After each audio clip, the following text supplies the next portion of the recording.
Afternoon, folks. Hope everything is going well. Should now be well into the centre of your challenge week 2. Thank you very much for all your entries from last week. They've been fantastic. If I haven't already announced the winners, that will be very, very soon. I apologise, I'm a very busy man. But yes, challenge week 2. Working on something that can be used in a professional capacity. Wow. This is fantastic. I mean, some of you will have thought to yourself, oh, this is a boring project. I don't know how I'm going to do this. I'm not going to bother doing it. Your work can be out there. Do you understand how much of an opportunity it is to have your work actually featured in the real world? This is massive for your portfolios, absolutely massive, especially if you're someone who's wanting to go to university or who's wanting to actually work in the design sector, something like that. Not all jobs are going to be sort of like amazing and sexy and sort of like have loads of, great sort of lavish illustration and everything like that. Some jobs you may think to yourself, oh, I'm not going to design a thing for a car park, why should I bother? Don't be ridiculous. Don't be ridiculous. This is a fantastic opportunity for you. Absolutely fantastic. And without any further ado, let's crack on with today's session. Well, yes, we know where we are at the moment. Bang in the centre of our challenge weeks, week 17. I hope you're all enjoying it. I really do. We do have... Oh, hang on, no. You see where it says magazine cover and spread? That we're no longer doing magazine cover and spread. We're doing photography. I just haven't edited this document. I do apologise. This should say photography where it says magazine cover and spread. Once again, I apologise. I'm sorry. I'm only human. Be here, be on time, stay on track, be professional. 4 confetti rules. You know all these by now. Again, stay on task, ask for help if needed. If I'm talking 100% your attention, make the most of your time in each session, bring all your work to each session, back up what you work each and every evening all the time. Amen. Today is about developing understanding of the creative process through quick turnaround briefs and to work to tight deadlines and develop time management skills. By the end of the session, you should be able to explain what the challenge is, discuss the points being asked of you in the brief, and demonstrate solutions to design through graphic design application. Challenge 2, week 2 work is what I'm looking for now. Answer me this question, 5 minutes. Why do we have these quick turnaround briefs? So like challenge weeks, 1 week brief. Why do we have quick turnaround briefs? What might be the wider implications of them? Okay, send me them in the DMs, please. Thank you very much. Okay, folks. Again, this is part of your design workshops, so this is what we're looking at as far as the assessment criteria goes. We are hoping to give you all some feedback on your blogs very, very soon. I do hope you take into account what needs to be done. Some of you are working in this limited, insufficient area at the moment. This is a problem. This is going to be a problem. You should all at least be hitting in the pass area. If you've done all the work, then you will be hitting in the pass. This is not down to how amazing a designer you are. This is not down to how good an illustrator you are or anything like that. This is basic. This is basic in the fact is, have you bothered doing the work? If you're bothered doing the work, then you are hitting the pass. If you are not hitting the pass, you need to start asking yourself some serious questions. Are you going to be bothered in the future? Are you bothered at all? It's starting to annoy me how some people are slipping into this insufficient area at the moment. It's not good enough. It's certainly not good enough as far as I'm concerned. Okay, folks, I have a video for you now on English. Wider themes English. I would like to play this video for you now. Please watch and enjoy.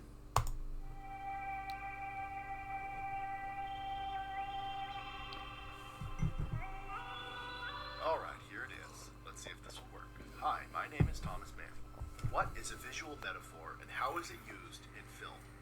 A visual metaphor, also known as analogical juxtaposition, is an idea, a feeling, or a story represented in an object. It's kind of like Horcrux. Horcrux? I beg your pardon?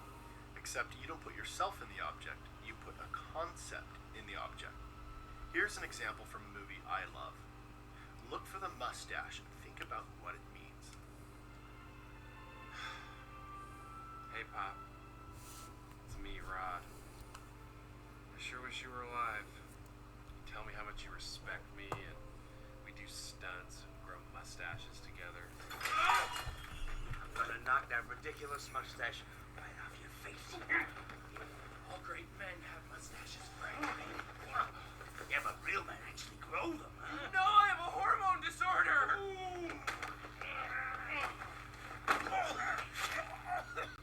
You'll see, Frank. One day I'll punch you right in the face, and then you'll respect me. I'll believe it when I see it, muchacho. Take out the trash. Rod's fake mustache represents his feelings about his father and his inability to live up to his father's legacy. You see, the mustache is fake, just like Rod's idea of becoming like his father. Now watch this. I haven't been completely honest with you about your father. You see, he wasn't a stuntman. What? Rod! You did the right thing, honey.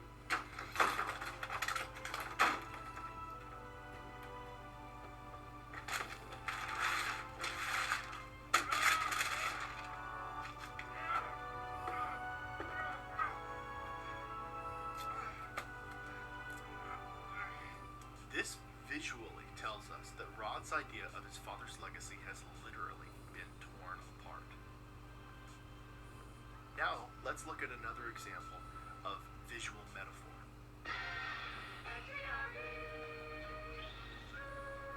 This idea is represented in one of my favorite films, American Graffiti.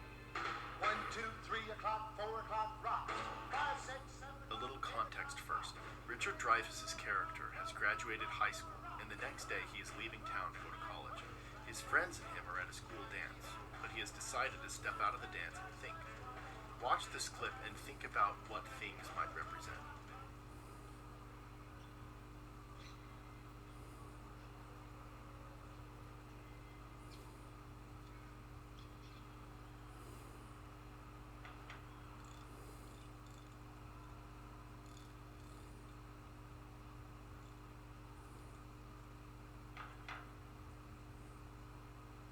His locker represents his past life, and the lock, whose combination has been changed from an unseen hand, represents his inability to relive his past life.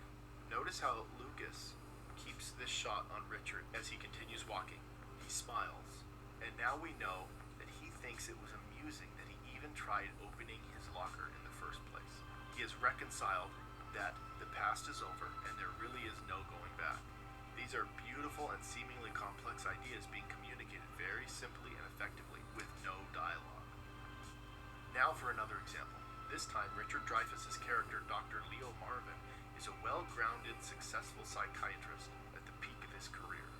Watch this clip and think about what the bust of Sigmund Freud represents. Bob, there's an old saying that the best psychiatrist in the world is the one right inside of you. Yeah. I can help you. Yes. Thank you. The bust of Sigmund Freud represents Dr. Marvin's dreams and aspirations in connection to his career. His hand placed on the bust's head represents his dreams of one day even surpassing the fame of his predecessor. Now for a scene from the end of this movie. At this point, Bob, played by Bill Murray, has destroyed Leo's life. Watch this scene and think about what the objects might represent. The bags I put around your neck, Bob. Where are they? In the house? Why?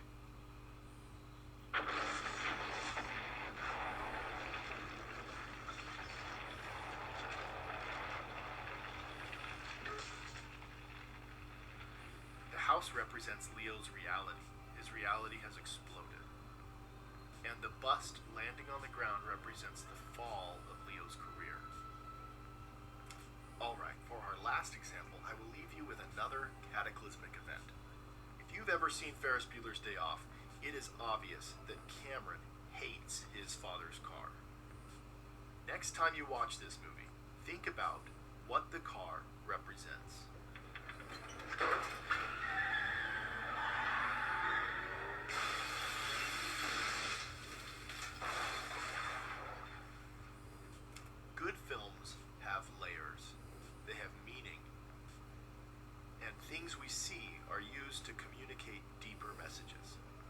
something is exciting or thrilling, there's always a layer of metaphor underneath, tying everything together, something that is applicable to us.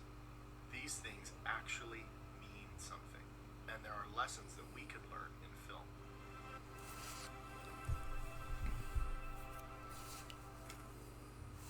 Okay then, a nice little video there on visual metaphor. Just to show me that you were watching that and you didn't just turn off or anything, what do you think the car means in Ferris Bueller's Day Off? Send it me on a DM, as always. I'll give you a couple of minutes there just to think, what does the car mean in Ferris Bueller's Day Off? Okay, right, next. Enough. Right, I'd like you to create 2 smart targets for yourself for today's session. 2, not 1 smart target, 2 smart targets. What have you got to finish off? Think what time this lesson finishes, and I want your smart targets to be within that time frame. Okay, please pause this video. You have 7 minutes to give me these smart targets for today's session. Okay, folks, thank you very much.